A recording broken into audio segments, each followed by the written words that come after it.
y vamos hoy a estudiar la segunda parte de la bendición espiritual del creyente en Cristo.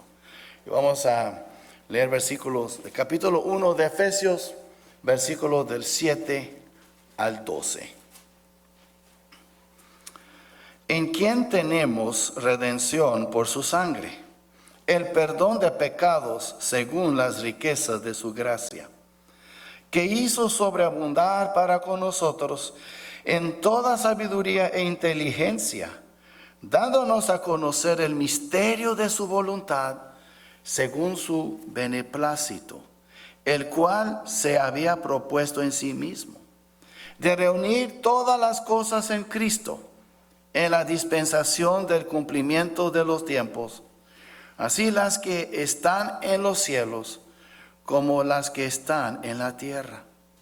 En él asimismo tuvimos herencia, habiendo sido predestinados conforme al propósito del que hace todas las cosas según el designio de su voluntad, a fin de que seamos para alabanza de su gloria, nosotros los que primeramente esperábamos en Cristo.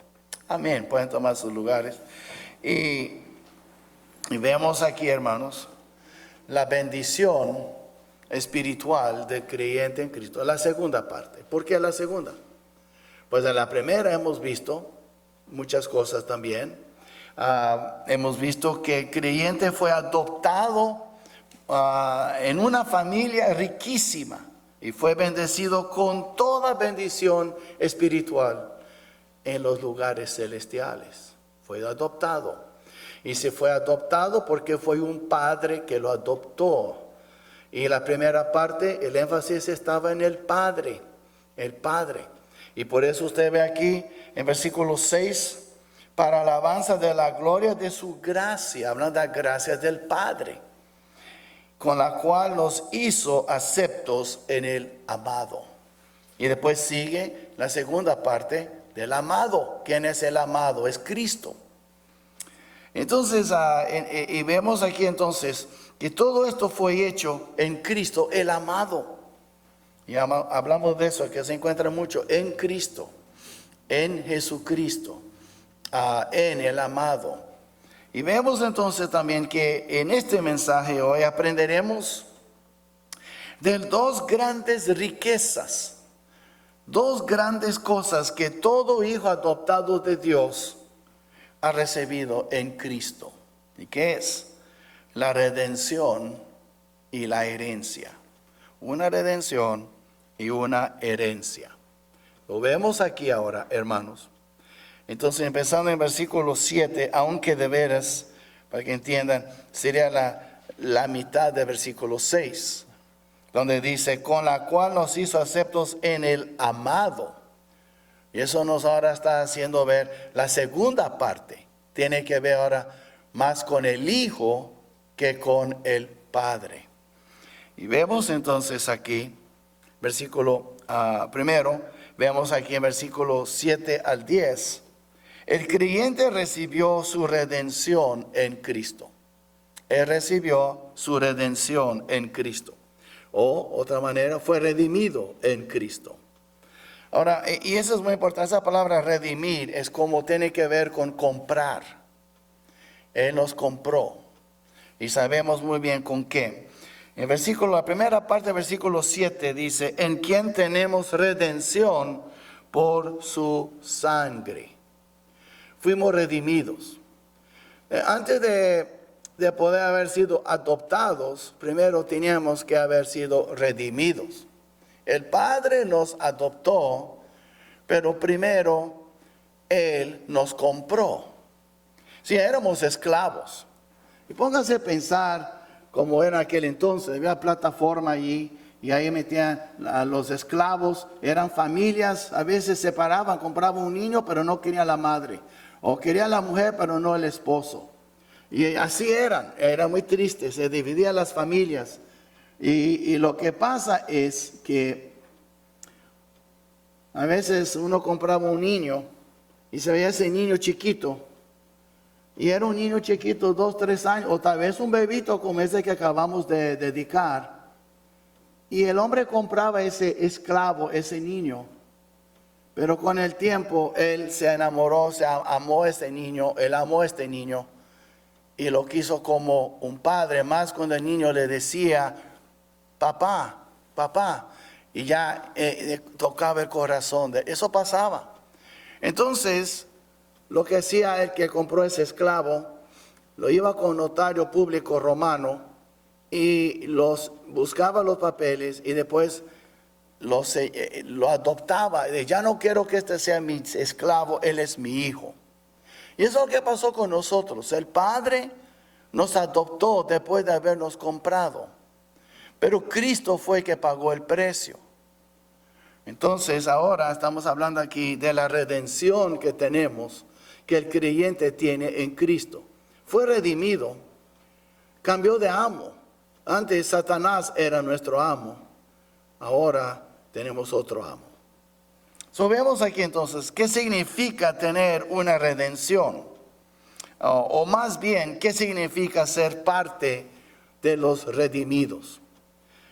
Hermanos, una de las cosas que tenemos que cuidar, y quiero advertirles ahora, de poder sentar por años en las bancas de una iglesia y escuchar por años mensajes bíblicos y nada más aceptarle como datos, información, nada más.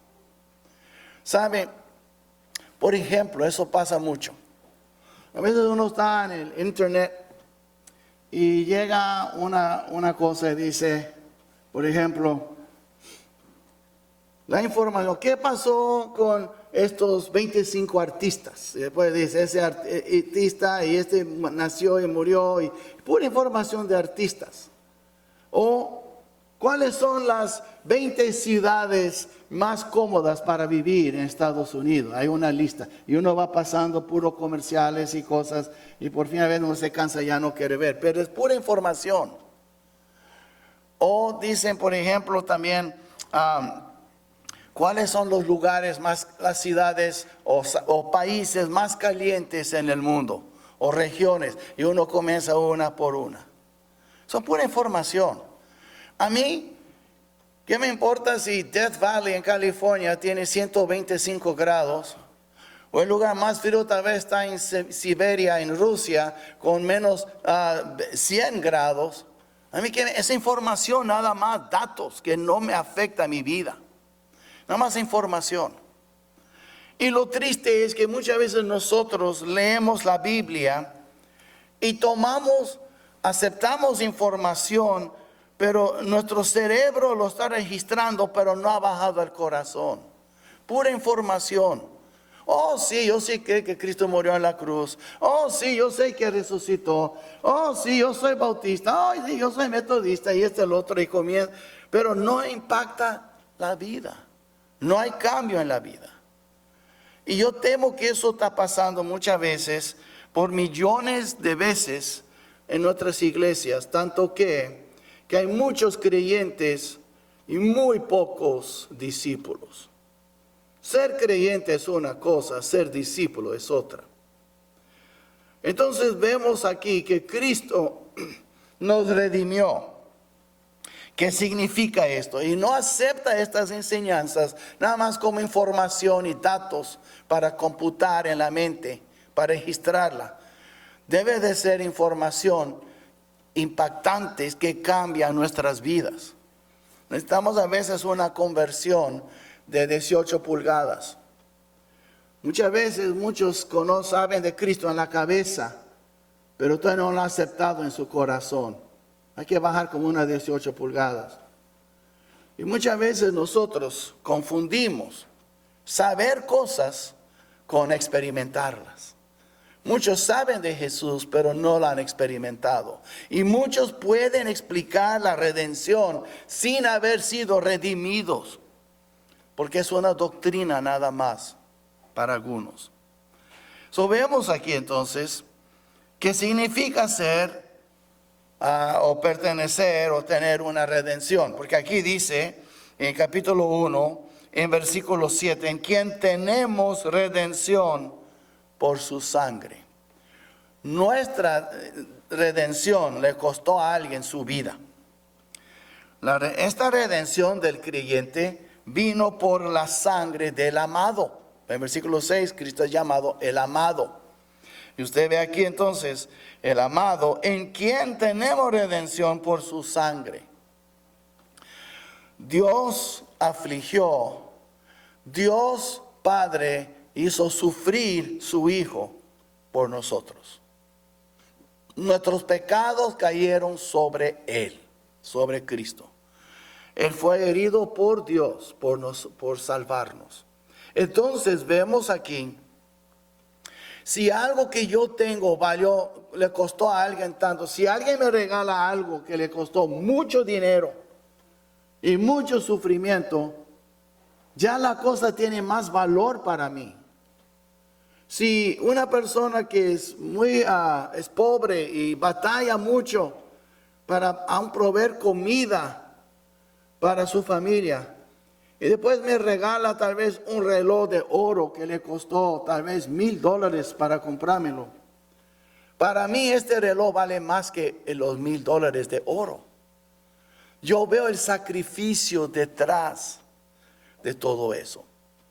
Y cuando alguien dio su vida por darte redención, tal vez nos conviene escudriñar un poco más, indagar y ver qué es lo que abarca esta redención y que no sea nada más algo intelectual. Todo comienza con el intelecto, pero hay que bajar el corazón, hermanos. Vemos entonces, esta redención vino por la sangre del amado. Dice dos cosas aquí. Uno es que la sangre habla de sufrimiento, aflicción, dolor. Pero amado habla también de otro dolor. Imagina usted viendo su hijo colgando en la cruz. El hijo está sufriendo. Pero ¿cómo sentiría usted viendo su hijo en la cruz? Viendo que usted podría haberlo ayudado y no lo hiciste. ¿Usted cree que Dios Padre no sufrió? Por eso aquí en versículo 6 encontramos la palabra, más bien describiendo al Señor, amado y no nada más hijo. Él era amado. Y francamente yo no creo que nadie aquí daría, ni yo, me incluyo, daría a su hijo por unos sinvergüenzas pecadores. Él lo hizo. Siendo aún pecadores, Cristo murió por nosotros. Vemos entonces. Y esta redención proporciona, entonces ahí vemos el precio de la redención fue la sangre de Cristo. ¿Qué es lo que nos da? Pues esta redención proporciona el perdón de pecados. Oye, ¿qué tiene que ver? Tiene mucho que ver. Usted lee aquí en versículo 7. En quien tenemos redención por su sangre, el perdón de pecados. Explicando que la redención es perdón de pecados. Dice, ¿qué es eso? Es la deuda más grande que cada ser humano debe. Todos nacimos endeudados, nacimos pecadores. ¿Sabe? Heredamos el pecado por nuestros padres. Es por herencia. No tienes que aprender a pecar, no tienes que comprar tu pecado, tú no tienes que ir a una escuela de cómo pecar. El pecado viene naturalmente. Un niño nunca tuvo que ir a una escuela de mentir para mentir, ¿verdad? Los que roban nunca fueron a escuela de ratería. Los que le falta respeto les nace. Lo que quiero decir, el pecado viene con el nacimiento. Entonces, esta redención proporciona el perdón de pecados. Eso es muy importante porque si yo ando endeudado, debiendo por mis pecados y yo muero en esa condición, no hay esperanza para mí. Nunca podré yo pagar por el pecado. Y por eso el infierno es eterno. Las llamas no se apagarán. Porque nosotros tenemos que pagar por toda la eternidad por nuestros pecados. Que nosotros aquí en la tierra, con una visión humana, no lo vemos tan mal. Pero si usted pudiera tener un segundo, un vistazo, una mirada del Dios Todopoderoso en el cielo y todos los ángeles alrededor de él y los serafines y querubines, tenlo por seguro, usted captaría la seriedad y gravedad de tu pecado. Pero nosotros andamos todavía en este mundo y andamos también cegados por nuestra carne y por nuestro orgullo y nuestros vicios y nuestra concupiscencia. Entonces no vemos de veras lo malo que somos. Somos muy malos. Somos tan malos que los del cielo, los ángeles, ni pueden creer por qué Dios haría eso por nosotros.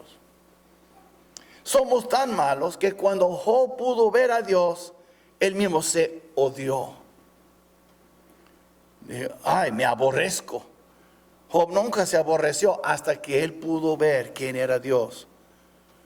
Y nosotros tenemos que entender eso.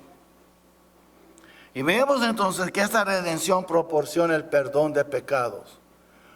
En otras palabras, no hay perdón de pecados aparte de la cruz de Cristo. No hay. Si quieres ser salvo, quieres que tus pecados sean lavados, tienes que sumergirte bajo la sangre de Cristo. No hay otra. Y vemos también ahora que esta redención proviene de una fuente inagotable. Recuerda, la semana pasada hemos nacido en una familia muy rica. Más bien adoptados, fuimos adoptados en una familia muy rica. Nacimos de nuevo. Pero si ustedes observan aquí en versículo 7, dice aquí, el perdón de pecados según las riquezas de su gracia.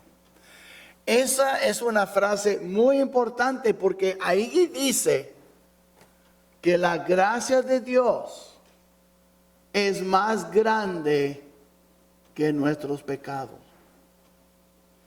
La gracia de Dios es más, podemos decir, abundante que nuestros pecados.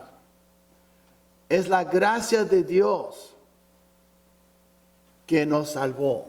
Por gracia somos salvos por medio de la fe. Si usted cree, yo soy muy pecador, nadie me puede perdonar. Aquí habla y dice que la redención es según las riquezas de su gracia. Dios no tiene límite. Aún los más ricos de este mundo tienen límites. Si usted mira a Bill Gates u otros, tienen miles de millones de dólares, pero tienen límites. Y ninguno de los más ricos del mundo puede comprar todo porque el mundo vale más que cualquier cantidad de dinero que tú tienes. Aun si usted tuviera $1 trillón, miles de millones, no podría usted ni comprar todo Estados Unidos, menos a todo el mundo. Pero Dios tiene, Él está rico, su riqueza es inagotable, nunca se acaba. Y su gracia es mucho más poderosa y numerosa que tu pecado. Entonces por eso es tan importante confiar en el Señor.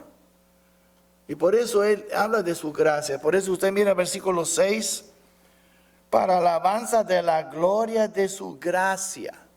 La gracia del Padre. Estamos hablando de la gloria ahorita, no más del Padre. La gloria de su gracia. Y usted mira más adelante en capítulo 2. En versículo 8, porque por gracia sois salvos por medio de la fe. Y nosotros podemos ver entonces que la gracia de Dios es como tus pecados son malos. Y por tus pecados y los míos iremos por toda la eternidad al lago de fuego, donde la llama no se apagará, donde el gusano no morirá. Pero la gracia de Dios, en comparación con nuestros pecados, hermanos, es como un vaso de agua, lleno de agua, y compararlo con el mar. No se puede comparar el poquito de agua que está en un vaso de agua con toda el agua del mar. Para mí es mucho mi pecado. Yo ofendí a Dios, pero su gracia es mucho más que mi pecado. No, usted imagina usted con un vaso de agua y usted dice, lo voy a vaciar el mar. Voy a estar echando agua a la tierra hasta que no haya mar. ¿Hasta cuándo vas a terminar? Y Dios dice aquí, si usted mira aquí en versículo 7, según las riquezas de su gracia. Ese versículo 6 habló de la gloria de su gracia. Pero muchos no han captado lo que es la gracia. Es por la gracia que fuimos predestinados antes de haber nacido. Y antes de haber cometido nuestro primer pecado, Dios ya nos predestinó. Esa es la gracia de Dios. Y muchas veces nosotros no entendemos eso. No lo entendemos. Y por eso Dios nos da en su palabra y da pastores para tratar de ayudar. Pero hay un límite a lo que yo puedo hacer. Pues yo les dije, leer Efesios por lo menos una vez por semana, un capítulo por día. Y van a poder captar más. También eso demuestra su deseo y su sinceridad y su seriedad de querer aprender la palabra. Y Dios honrará a tus esfuerzos. Pero muchas veces no tenemos tiempo, ¿verdad? No, hay tiempo. Muchas veces no es una prioridad en nuestras vidas. Y vemos entonces que esta redención proviene entonces de una fuente inagotable. Tú no tienes que preocupar. Por eso dice Pablo a Timoteo en 2:1, 2 Timoteo 2. Tú pues, hijo mío, esfuérzate en la gracia que es en Cristo Jesús. La gracia de Dios, hermanos. Y después vemos también aquí, hermanos, que esta redención trae iluminación, al creyente. Mira aquí versículo 8 y 9. Que hizo sobreabundar para con nosotros en toda sabiduría e inteligencia. No hay razón, no existe ninguna justificación para que existan creyentes ignorantes. La ignorancia no es una justificación. Si somos ignorantes es porque lo hemos escogido la ignorancia.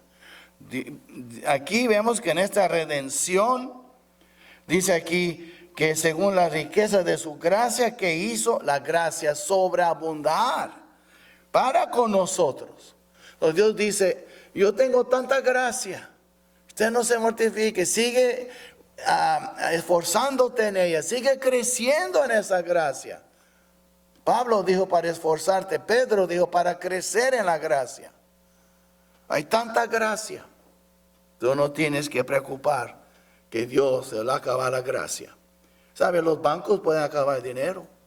El ATM, tú a veces dices está cerrado porque no hay dinero.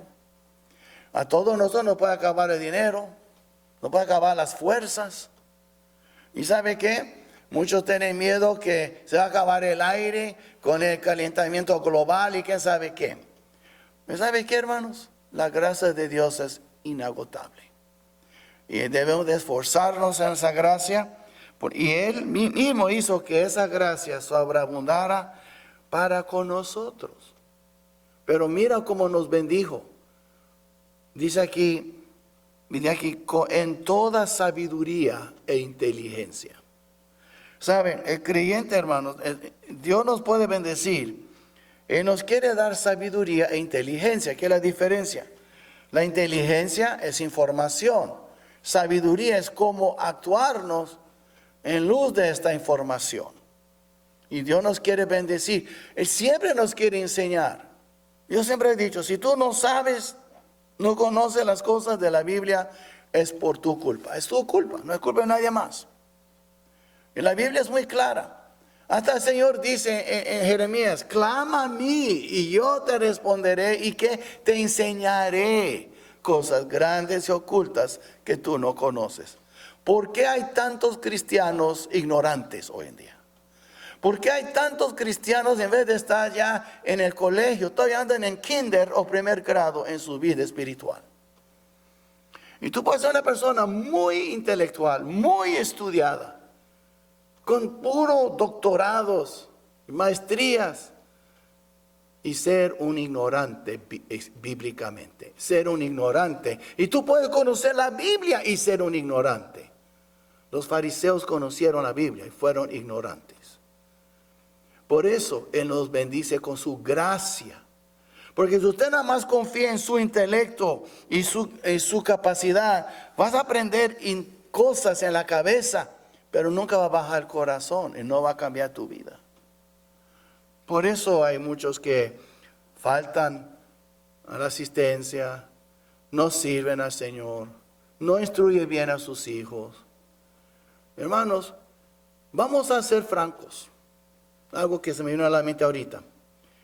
Si de veras todos aquí andamos como debemos de andar en la gracia, ¿por qué la mayoría de nuestros hijos no siguen al Señor después que gradúan de high school?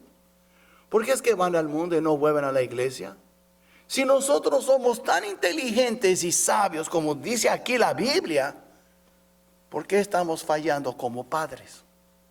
¿Por qué nuestros hijos, yo dije, ya no son cultos de graduación, es culto de despedida? La mayoría ya no vuelven. ¿Y quién tiene la culpa? Yo digo papá y mamá, la mayoría de las veces. Hay hijos tercos, yo entiendo, pero no todos así. 90%, hermanos, o más de los que han graduado en esta iglesia, ya no van a la iglesia. Ya son adultos, muchos. Ya tienen hijos algunos. Entonces, ¿dónde está esa sabiduría e inteligencia? Obviamente, no estamos esforzándonos en la gracia de Dios. Obviamente, no estamos creciendo en esa gracia, o seríamos más intelectuales y más sabios. Y la verdad, aun si sus hijos logran tener un doctorado y llega a ser una doctora o un abogado, ¿qué tiene que ver si no sigue al Señor? Un día va a morir. Yo siempre he dicho eso, la vida es como un juego de monopolio. Y tú puedes ganar muchas cosas y tener Boardwalk y Park Place, y tú puedes tener todos los terrenos y todo mío, pero cuando se acaba el juego, hay que poner todo en la caja, se acabó todo. Tú quedas como comenzaste con nada. Y así es la vida. Tú puedes lograr mucho estudio y tener mucho dinero y muchas propiedades y lograr mucho delante de los hombres y recibir aplauso. Pero un día se va a acabar la vida, todo va a la caja y le darás cuenta al Señor por lo que has hecho con tu vida. Dijo Pablo a Job, desnudo entré en este mundo y desnudo saldré. Y así tú vas a salir. Lo único que tú llevas es lo que has vivido para Cristo. Es lo que has vivido en la gracia de Dios. Por eso es tan importante entender eso. La gracia de Dios. Y francamente lo que estoy diciendo no es algo agradable. Ni de predicarlo, ni de oírlo. Yo entiendo. Pero está en la Biblia. Y si yo como pastor no lo hago, ¿quién lo va a hacer? Entonces es muy importante. Y él dice aquí otra vez, versículo 8. Que hizo sobreabundar para con nosotros. No, Él no fue tacaño con nosotros. Él fue muy generoso con nosotros. En toda sabiduría e inteligencia. Pues ¿dónde está esa sabiduría? ¿Dónde está esa inteligencia? ¿Cuántos maridos aquí saben menos de su Biblia que sus esposas? No levanta su mano, no quiere avergonzarlos. Pero ¿cuántos aquí de veras han adquirido esa inteligencia? ¿Y cuántos aquí de veras viven en la luz de lo que Dios les ha enseñado? Son contados, son contados. Es muy importante entender esas cosas, hermanos. Muy importante practicarla. Dios me ha dado inteligencia, Dios me ha dado sabiduría. ¿Qué estoy haciendo con lo que Dios? Porque Dios va a demandar de cada uno de nosotros por la gracia que hemos recibido. Así como los mayordomos que tenía 5 y 2 y un talento y uno lo enterró. Dios no estuvo nada contento con él. Ya basta con eso de que es que yo no sé tanto. Tú no sabes porque tú no quieres saber. Confiésalo al Señor. Es el principio de la restauración, es la confesión. Y cuando confesamos, Él es justo y fiel para perdonarnos nuestros pecados y limpiarnos de toda maldad.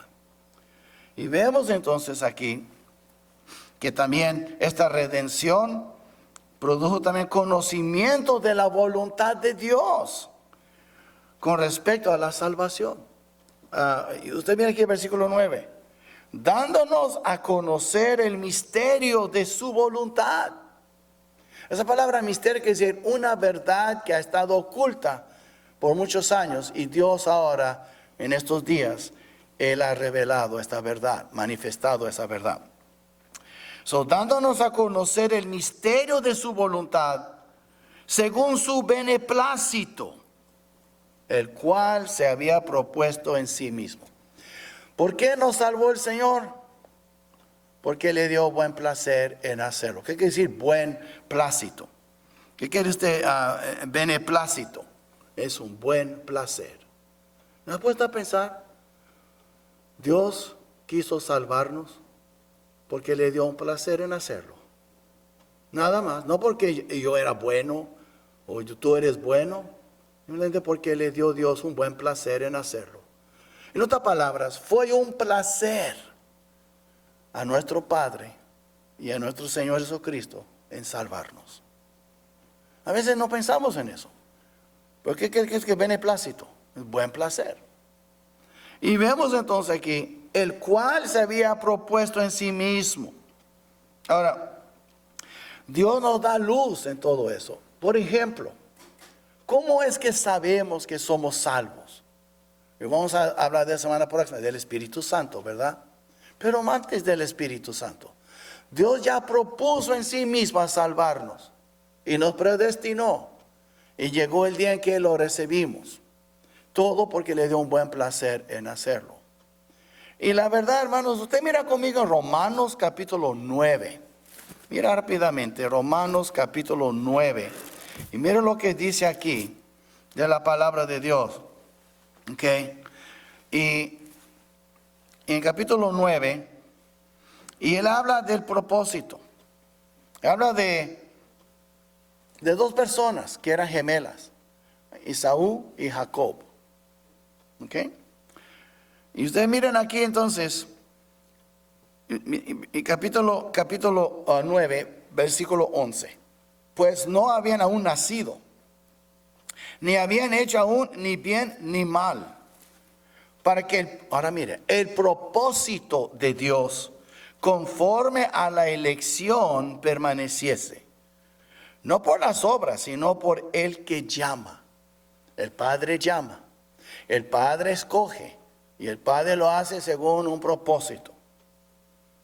Entonces vemos aquí, en versículo 13, ¿cómo está escrito? A Jacob amé, mas a Esaú aborrecí. Yo dice, ¿cómo es posible? Yo no sé. Lo que yo sé es una cosa. Si Dios me escogió a mí y me salvó porque Él me amó, porque le dio un buen placer en hacerlo, mi actitud debe de ser, gracias Señor. Porque si tú no me hubieras escogido a mí, yo sé que yo no te hubiera escogido a ti. Y la verdad, si usted sigue leyendo Romanos 3, ahí dice que hay nadie que busca a Dios. Nadie, no hay ningún bueno, ni siquiera uno. Todos. La verdad, si Dios te hubiera entregado a tu libre albedrío, a tu propia voluntad, tú escogerías a no buscarle. Y tu destino sería el infierno. Pero porque Dios intervino en tu vida y te tocó, tú lo buscaste. Pero todo comenzó con Él. Esa es la gracia de Dios, hermanos. Y muchos no aceptan eso. Bueno, ¿no quieren aceptar? Allá ellos. Yo sí acepto, porque está en la Biblia.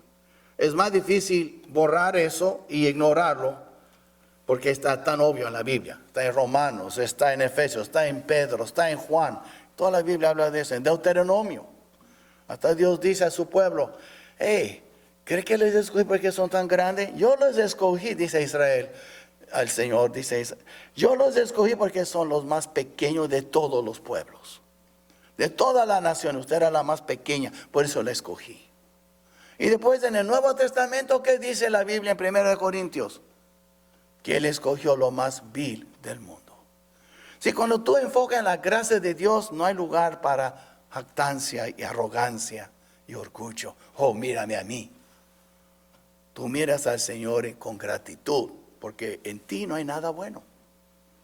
Y eso es lo que enseña la Biblia. Vamos a ver más con más tiempo en Efesios. Pero esta redención entonces nos trajo conocimiento. ¿Cómo sabemos eso? Porque Él nos abrió nuestro entendimiento y nos hizo ver. Yo los escogí antes de la fundación del mundo. Yo ya tenía a mi hijo designado a morir por ustedes. Yo ya sabía lo que me iba a costar. Pero yo los amo. Me dio buen placer en escogerlos. Y mi hijo murió por ustedes. Esto es la gracia de Dios, hermanos. Estoy tratando de explicar de la manera más sencilla, sin usar un libro con 300 o 400 páginas sobre la gracia, porque hay libros así. Simplemente dale gracias, porque Él te escogió y te salvó y te redimió. Y esta redención incluye la reunión de todas las cosas que están separadas. ¿Qué quiere decir eso? Versículo 10. De reunir todas las cosas en Cristo, en la dispensación del cumplimiento de los tiempos. Dios tiene su calendario, hermanos. Así las que están en los cielos como las que están en la tierra.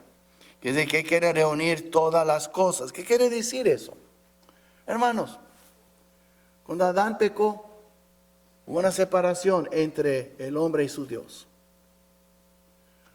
Unos años después, una generación después, podemos decir, hubo otro. Caín mató a su hermano Abel. Hubo separación de hombre con hombre.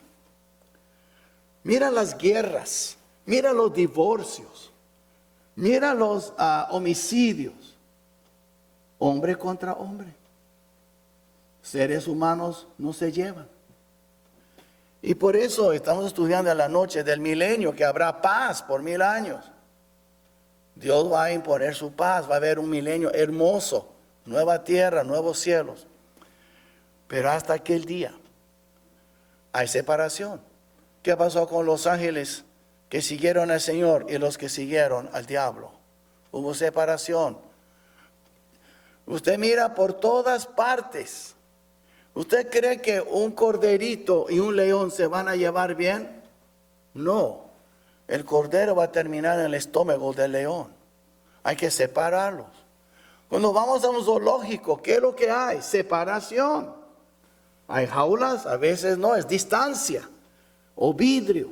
Pero tú no puedes ir a sobar un león. Te vamos a echar la mano, sino todo el brazo. Hay separación. Toda la creación experimenta separación. Por eso dice en Romanos 8 que la misma creación anhela y gime hasta la manifestación de los hijos de Dios. Va a llegar un día cuando el cordero y el león van a comer paja juntos. Un niño va a guiarlos. Va a haber un día en donde se cree que hay separación porque hay paredes y puertas y seguros y rejas en las casas. Queremos separarnos del mundo y de los malos. Cuando aquel día llega, todo será reunido. Ahora, el infierno va para todos que no aceptaron a Cristo. Pero la creación entera será renovada. Y todo, ya no habrá separación. Hasta nosotros vamos a poder hablar con los ángeles. Vamos a poder ver a nuestro Dios, hablar con Él.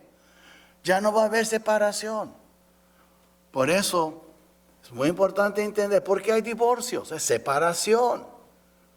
¿Se ven ustedes? Entonces, vemos aquí que ya eso va a acabar un día. Y cuando llega el Señor, va a reunir todas las cosas. Aquí dice, versículo 10, de reunir todas las cosas en Cristo, en la dispensación del cumplimiento de los tiempos. Así las que están en los cielos como las que están en la tierra. Ya no va a existir separación. Va a haber pura paz. Y eso que estamos estudiando en la noche del milenio. Va a haber paz. Va a haber un reino con pura paz. Qué hermoso. Vemos aquí entonces, esta redención incluye la reunión de todas las cosas. Imaginen ustedes, muchos estamos separados de nuestra salud. Uno recuerda, cuando era más joven yo andaba, ahora ni puedo moverme. Ya va a estar separado. La muerte, y jamás habrá muerte. Muerte es la separación principal. ¿Qué es muerte? Es cuando el espíritu está separado del cuerpo. Es muerte. ¿Por qué estamos muertos espiritualmente? Porque estamos separados de Dios. Mas Él nos dio vida cuando estábamos muertos en nuestros delitos y pecados. Ya no estamos separados. ¿Sí ves? Y vemos que la separación se va a acabar. Es algo hermoso, hermanos, en el día de nuestra redención. Por eso que es bonito que nosotros fuimos redimidos. Y vemos también entonces ahora algo más que el creyente recibe, aparte de su redención, su herencia. Y ahí está en versículos 11 y 12. En él asimismo tuvimos herencia, habiendo sido predestinados conforme al propósito del que hace todas las cosas, según el designio de su voluntad. Déjeme decirle en términos un poquito más vulgar, pero mexicano, Él hace lo que le da la gana. Él es Dios. Muy sencillo. Designio de su voluntad. Es lo que es. Su voluntad designó ciertas cosas y lo hizo porque le dio placer. ¿Y quién lo va a impedir? Él es Dios. Tenemos que entender eso. Y eso cambiará mucho en nuestras tonterías en ser rebeldes contra Dios y esa rebelión y ser renuentes. Cuando tú entiendes quién es Dios, eso te humilla más. Y vemos entonces, Él es heredero, el creyente, de las promesas de Dios. Es lo que dice aquí. En Él dice aquí que estamos heredando. Bueno, hermanos, quiero que miren conmigo unos versículos, ¿ok? ¿Cuáles son esas promesas? Si usted mira conmigo primero en Gálatas 3:29. Gálatas 3, es antes de Efesios, está Gálatas. Si estás en Efesios, va un libro para atrás. Dice, y si vosotros sois de Cristo. Él habló de la adopción en ese capítulo también. Y si vosotros sois de Cristo, ciertamente el linaje de Abraham sois y herederos según la promesa. Dios hizo una promesa. Aquí está, ¿verdad? En 3:29 de Gálatas. ¿Qué promesa? Somos herederos según la promesa. ¿De qué? ¿Qué promesa? Y hay otros lugares donde habla de eso. Hermanos, en Hebreos 6:17, hay que buscarlo, ahí también está. Pero ¿cuáles son esas promesas? Pues hermanos, tendríamos que ir a Génesis, el primer libro de la Biblia, para entender esa promesa. Mira capítulo 12, cuando Dios llamó a Abraham. En aquel entonces no era Abraham, era Abraham. Y en capítulo 12, versículo 1, pero Jehová había dicho a Abraham, vete de tu tierra y de tu parentela, y de la casa de tu padre a la tierra que te mostraré, y haré de ti una nación grande y te bendeciré, y engrandeceré tu nombre y serás bendición. Ahora mire, bendeciré a los que te bendijeren, y a los que te maldijeren maldeciré, y serán benditas en ti todas las familias de la tierra, todas las naciones. Después en capítulo 15, cuando Él prometió a Abraham un hijo, es su hijo de promesa, Isaac. Y dije en versículo 5, 15:5, y lo llevó fuera y le dijo, mira ahora los cielos y cuenta las estrellas, si las puedes contar. Y le dijo, así será tu descendencia. Él no tenía hijo todavía, ya tenía muchos años. Pero versículo 6, y creyó no a Jehová. Y creyó a Jehová y le fue contado por justicia. Cuando hablamos de la promesa que fue hecho a Abraham, fue hecho también a nosotros. Somos hijos de Abraham en la fe. ¿Entiende? Y de eso se trata capítulo 3 de Gálatas, hermanos. Vemos entonces aquí que el creyente pertenece a la descendencia de Abraham. Ahí dice, en Gálatas 3 de 6 al 9, dice, nosotros somos, todos los que estamos en la fe, somos hijos de Abraham. Toda la promesa que fue hecha a Abraham fue hecha para nosotros. Por eso es bueno estudiar esas cosas. Y vemos entonces aquí que Dios prometió a Abraham que así como las estrellas, si tú puedes contar, así será tu descendencia. Otro lugar, puedes contar la arena, del mar, así será. Pues no se puede. Nosotros somos heredores, coheredores con Cristo. El creyente es heredero del reino también. Si usted mira en Santiago, después de Hebreos se encuentra Santiago. Mire lo que dice Santiago a nosotros, al pueblo de Dios. En capítulo 2, versículo 5. Dice, hermanos míos amados, oíd. Dice, no ha elegido Dios, ¿ves? Dios escogió, elegido Dios a los pobres de este mundo. Mira, ¿cuántos ricos hay aquí? No hay. Dice, a los pobres de este mundo, para que sean ricos en fe y herederos del ¿qué? Del reino que ha prometido a los que le aman. Y vamos a estudiar de este reino en la noche, es el milenio. Y Dios nos ha prometido un reino, hasta nos hizo reyes. Vemos aquí, nosotros hermanos, podemos decir que nosotros pertenecemos a la descendencia de Abraham. Todo lo que fue prometido a Abraham fue prometido a nosotros. Y somos también herederos del reino. Dios dice, hey, ese reino más es mío, es tuyo también. Los ángeles no pueden decir eso, pero nosotros sí. Cuando estemos allá, el reino es de nosotros. Vamos a heredar el reino. Vamos a ser los dueños con el Padre del reino. Porque cuando el Padre es dueño, los hijos también son dueños. ¿Sí? Hay que entender todo lo que abarca tu redención y tu herencia. Y vemos entonces aquí que Él es heredero también con un propósito. Dios hace las cosas con un propósito. ¿Cuál es el propósito? Pues mira conmigo aquí regresando otra vez a Efesios, donde empezamos. En Efesios, y podemos ver aquí en capítulo 1 lo que dice. Si usted mira aquí en capítulo 1, versículo 11 y 12, hay que leerlo juntos. En Él asimismo tuvimos herencia, habiendo sido predestinados conforme al propósito del que hace todas las cosas según el designio de su voluntad. Quiere decir que nosotros tenemos que recibimos nuestra herencia con un propósito. ¿Cuál es el propósito? ¿Para vivir así como me da la gana? No. Primero, el propósito cuyo principio se encuentra en la voluntad de Dios, la voluntad eterna. Mire ese propósito. En versículo 11 dice que tuvimos herencia habiendo sido predestinados al propósito del que hace todas las cosas según el designio de su voluntad. Mi herencia está basada en el propósito de Dios. Dios me quiere bendecir con un propósito. Y todavía no conozco todos los propósitos porque todavía no ha llegado a la eternidad. Pero Dios tiene mucho para nosotros, hermanos. Tú no tenemos idea de lo que Dios tiene planeado para nosotros. Tanto que, ¿sabe qué? Mira conmigo rápidamente en 1 de Corintios, en capítulo 3. Mira lo que dice, 1 de Corintios, en capítulo 3, y vamos a versículos 21. Mira lo que dice. 3, 21 a 23. Así que ninguno se gloría en los hombres, porque todo es vuestro. Dios dice, toda mi creación es tuya. Sea Pablo, sea Apolo, sea Cefas, sea el mundo, sea la vida, sea la muerte, sea lo presente, sea lo porvenir, todo es vuestro. Y vosotros de Cristo y Cristo de Dios. Mira un capítulo para atrás, capítulo 2.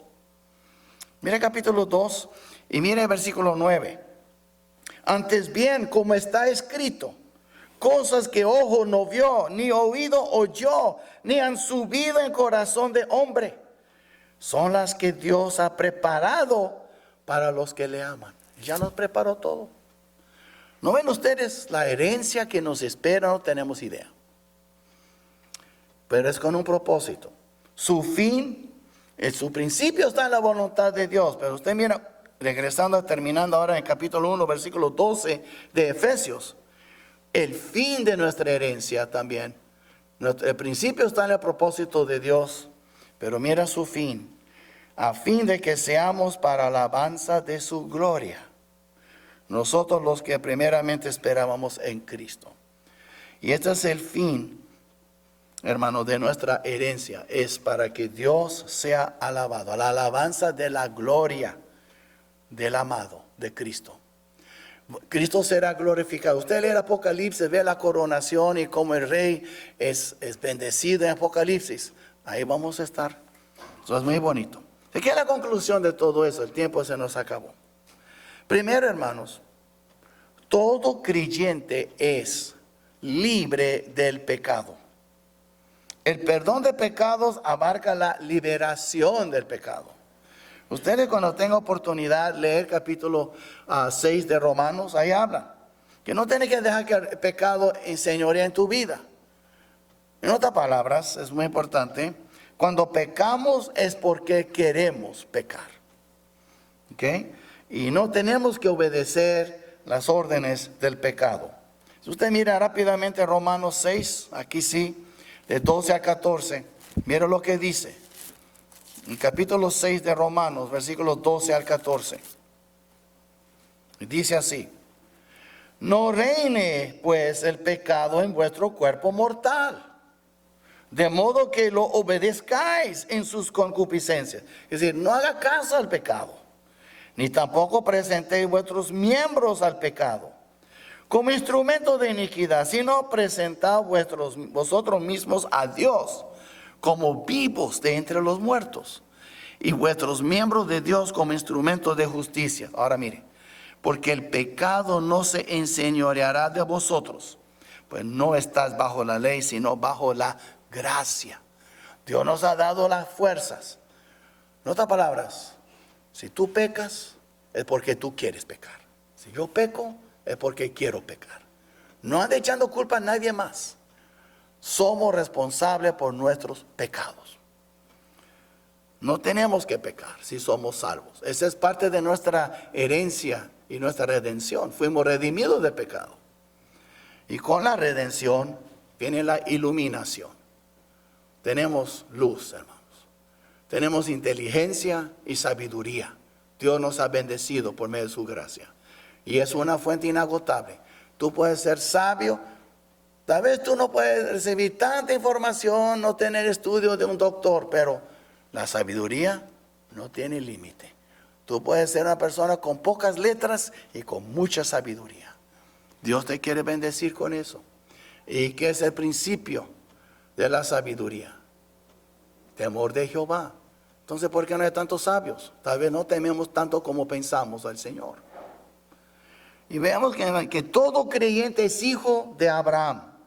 Por tanto, haciéndolo heredero de Abraham y coherederos con Cristo. Qué hermoso, hermanos. Que Abraham fue prometido tantas cosas y nosotros somos herederos. Y si usted lee en Romanos 8, somos coherederos con Cristo. Ahí vamos a heredando todo, lado a lado, con nuestro Señor. Qué hermoso, qué hermoso. Y el fin de la herencia, tú eres rico en Cristo, tú eres rico en la fe. Pero el fin de nuestra herencia es para alabanza de la gloria de Cristo. Él es el amado, Cristo. Vivimos para alabar al Señor en todo. Nuestra vida debe ser una, ¿cómo voy a decir? Como un gran anuncio, un rótulo, diciendo, mira a Cristo, mira a Cristo. Y la gente, ¿dónde está Cristo? Pues se supone que Él está en nosotros. Y que la gente vea a Cristo en nosotros. Nuestras vidas deben llamar la atención a la gente. Porque debemos de vivir diferente como los del mundo. Y no como los del mundo. Por eso, ese capítulo tiene mucha información. Y por eso nada más estamos en 3 partes. Acabamos la segunda parte. La semana próxima vamos a hablar de la tercera parte de nuestra bendición. Pero por medio de ¿quién? Del Espíritu Santo. Entonces, tal vez, no sé, tal vez por primera vez tú reconoces que le falta mucho en tu entrega al Señor. Tal vez ahora sería buena oportunidad. Después que yo oro, quiero darle la oportunidad, si quiere pasar, orar con el Señor. O simplemente darle las gracias por lo que Él ha hecho en tu vida. No te pones de pies, por favor. Padre nuestro, gracias Señor por este día. Gracias por tu palabra, Señor. Qué bendición, Padre. Qué bendición sabiendo, Señor, que tú nos has bendecido con esta redención, que fuimos librados de nuestros pecados y que tú nos has bendecido no solamente con librarnos del pecado, pero nos has bendecido con riquezas, con una herencia del cielo, una herencia celestial. Gracias, Padre, porque tú nos salvaste, nos adoptaste y ahora somos ricos en la fe. Y ahora, Señor, si alguien aquí no te conoce, ahora sería un buen tiempo para que él o ella se entregara a ti, Señor. Pero, Señor, háblanos por medio de tu palabra y que estemos atentos y que seamos también oidores y hacedores de ella. Padre nuestro, te damos las gracias por tu amor y tu gracia inagotable, la riqueza de tu gracia, porque en ella tenemos, Señor, fuerzas para seguir adelante, ánimo durante tiempos de desánimo, luz en tiempos de las tinieblas y fuerzas en tiempos de debilidad. Gracias por tu gracia, Señor. Entonces te lo pedimos en el precioso nombre de tu Hijo, Cristo Jesús. Amén.